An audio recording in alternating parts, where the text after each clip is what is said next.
পবিত্র ঈদ উল ফিতর উপলক্ষে 7 দিন বন্ধ থাকবে যেসব যান চলাচল। বিস্তারিত ভিডিওতে তুলে ধরেছে। তার উপলক্ষে ঘরমুখী মানুষের নিরাপত্তা ও যানমুক্ত যাত্রা নিশ্চিত করতে একচ্ছ কঠোর নির্দেশনা জারি করেছে ঢাকা মেট্রোপলিটন পুলিশ ডিএমপি।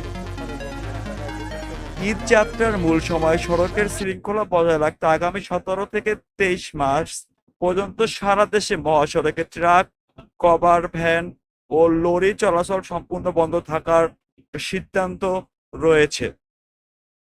বৃহস্পতিবার 12 মার্চ এক জরুরি গণবিজ্ঞপ্তিতে ডিএমপি ও নির্দেশনা কথা জানান। তবে জনস্বার্থে বিবেচনা, নিত্য প্রয়োজনীয় জিনিস, খাদ্যদ্রব্য, পচনশীল পণ্য, গার্মেন্টস সামগ্রী, ঔষধ, সার ও জ্বালানি যানবাহন ও নিষেধাজ্ঞার আওতাভুক্ত থাকবে।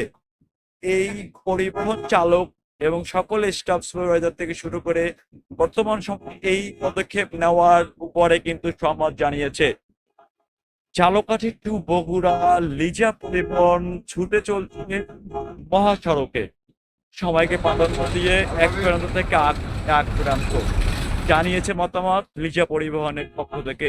বর্তমান সময়ে যে পদক্ষেপ নিয়েছে সেই পদক্ষেপ অনুযায়ী যে যানজট মুক্ত থাকে, নারীর টানে বাড়ি যাওয়া, যে এক গন্তব্য থেকে আরেক গন্তব্যে যাওয়ার জন্য যে পরিবহন, রেল, নৌপথ যে ভোগান্তি, সেই ভোগান্তি যিনি কমানোর জন্য এই পদক্ষেপ, সেই কমানোর ক্ষেত্রে তারাও মতামত সহমত জানিয়ে বর্তমান সরকারকে ধন্যবাদ জানিয়ে আমাদের কাছে মতামত প্রকাশ করেছে। লিজা পরিবহনের পক্ষ থেকে জানিয়েছে এরকম যানজট মুক্ত থাকলে তারা এই এখন যে বগুড়া যাচ্ছে, যাওয়ার পরে হয়তো বা ঘুরে আর একটা ট্রিপ মারতে, যদি মারার জন্য গাড়ি রাস্তায় নামে অ্যাভেলেবেল গাড়িতে কিন্তু চলে যেতে পারবে। বর্তমান সময় সরকার নির্ধারিত যে মূল্য রয়েছে সেই মূল্যর দিক থেকে একটু কম হলেও কিন্তু অ্যাভেলেবেল গাড়িতে কিন্তু একজন এক এক জায়গায় কিন্তু পৌঁছাতে পারবে, সেরকম মতামত জানিয়ে কিন্তু সহমত জানিয়েছে পরিবহন চালক এবং